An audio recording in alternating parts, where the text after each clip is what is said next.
बदलापुरात अल्पवयीन विद्यार्थिनींवर झालेल्या लैंगिक अत्याचार प्रकरणात आरोपी अक्षय शिंदेला आज न्यायालयीन कोठडी सुनावण्यात आली। कल्याण जिल्हा सत्र न्यायालयाच्या आदेशानुसार या प्रकरणात अक्षय शिंदेसह शैक्षणिक संस्थेचे अध्यक्ष उदय कोतवाल, सचिव तुषार आपटे आणि मुख्याध्यापिका अर्चना आठवले यांच्या विरोधातही पॉक्सो अंतर्गत गुन्हा दाखल करण्यात आलाय। धक्कादायक बाब म्हणजे हा गुन्हा दाखल होऊनही 6 दिवस उलटले तरी संस्थाचालक अजूनही फरार आहेत। ते पोलिसांच्या हाती लागलेले नाहीत। त्यामुळे पोलीस आंदोलनकर्त्यांवर ज्या तत्परतेने कारवाई करतायत ती तत्परता पोलिसांनी संस्थाचालकांना अटक करून दाखवावी अशी मागणी बदलापूरकरांकडून करण्यात येते।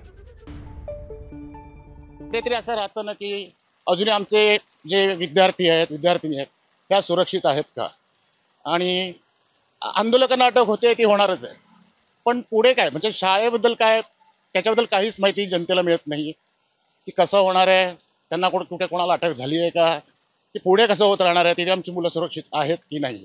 तुम्ही आंदोलनकर्त्यांना जितक्या फास्ट उचलत आहे, जितक्या फास्ट त्यांच्यावर कारवाई करत आहे, तितक्याच फास्ट शाळेच्या प्रशासनावर पण तुम्ही कारवाई करावी। पण शाळेच्या प्रशासनावर कारवाई करत आहात की नाही करत आहात याच्या कुठल्याच बातम्या आम्हाला येत नाहीये, आमच्यापर्यंत पोहोचत नाहीये।